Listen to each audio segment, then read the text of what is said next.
अस्सलामु अलैकुम वरहमतुल्लाहि वबरकातुहू। नहमदुहु व नसल्ली अला रसूलिहिल करीम। अम्मा बादु फ़अऊज़ु बिल्लाहि मिनश शैतानिर रजीम। बिस्मिल्लाहिर रहमानिर रहीम। अल्हम्दुलिल्लाह, आज कस नंबर 148 में आपके मसाइल और उनके हल के साथ एक मरतबा फिर मैं आपके दरमियान। मसला नंबर 1, दुबई से भाई इम्तियाज़ शेतराली साहब ने 2 सवालात किए हैं। उनका पहला सवाल ये है कि अगर किसी ने सूरह फातिहा की जगह सूरत पढ़ ली तो इसका क्या हुक्म है। तो मसला ये है कि अगर किसी ने पहली या दूसरी रकात में सूरह फातिहा नहीं पढ़ी और भूलकर दूसरी कोई सूरत शुरू कर दी, फिर याद आया तो सूरत छोड़कर पहले सूरह फातिहा पढ़े और फिर उसके बाद कोई सूरत मिलाए और आखिर में सजदे सहव कर ले। इसी तरह अगर कोई सूरह फातिहा छोड़कर मुकम्मल कोई सूरत पढ़ ली या रुकू में चला गया या रुकू से भी उठ गया तो इन तमाम सूरतों में खड़े होकर पहले सूरह फातिहा पढ़े, फिर सूरत मिलाए, फिर दोबारा रुकू करे और आखिर में सजदे सहव कर ले। फतावा हिंदिया जिल्द नंबर 1 सफ़ा नंबर 126। उनका दूसरा सवाल ये है कि फासिद होने से क्या मुराद है। कि आप कभी कहते हो कि नमाज फासिद हो गई, रोज़ा फासिद हो जाएगा, तो इस फासिद होने से क्या मुराद है। तो मसला ये है कि फासिद होने का मतलब है ख़त्म होना, टूट जाना, यानी उस काम को दोबारा करना ज़रूरी है। मसलन अगर वज़ू फासिद है तो दोबारा वज़ू करना ज़रूरी है, और अगर नमाज फासिद है तो इस नमाज को दोबारा पढ़ना लाजिम है।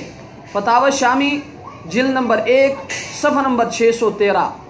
मसला नंबर 3, कराची से भाई नसीम साहब ने 3 सवालात किए हैं। उनका पहला सवाल ये है कि खड़ा होकर नमाज पढ़ने से सर में चक्कर आ जाता है तो क्या करे।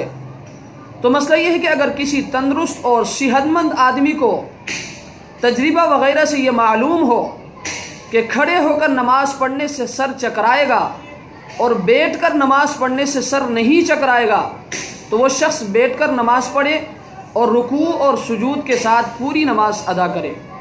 उनका दूसरा सवाल ये है कि खड़े होकर नमाज पढ़ने की कुदरत होने के बावजूद अगर कोई शख्स बैठकर नमाज पढ़ता है तो इसका क्या हुक्म है। तो मसला ये है कि अगर खड़े होकर नमाज पढ़ने की कुदरत होने के बावजूद बैठकर कोई नमाज पढ़ेगा तो फ़र्ज़ नमाज नहीं होगी। फ़र्ज़ नमाज को खड़े होकर दोबारा पढ़ना लाजिम होगा, क्योंकि जब तक फ़र्ज़ नमाज खड़े होकर पढ़ने की कुदरत हो, बैठकर अदा करना जायज़ नहीं है। अलबत्ता नवाफिल बैठकर पढ़ने से हो जाएगा। फतावा शामी जिल्द नंबर 1 सफ़ा नंबर 480। उनका तीसरा सवाल यह है कि नमाज के दौरान कोहनियाँ खुली हो तो इसका क्या हुक्म है।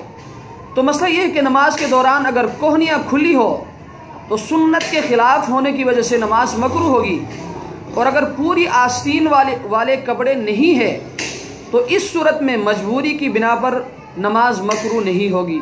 फतावा शामी जिल्द नंबर 1 सफ़ा नंबर 640।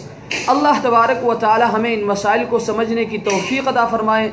व आखिर दावाना अनिल हम्दुलिल्लाहि रब्बिल आलमीन।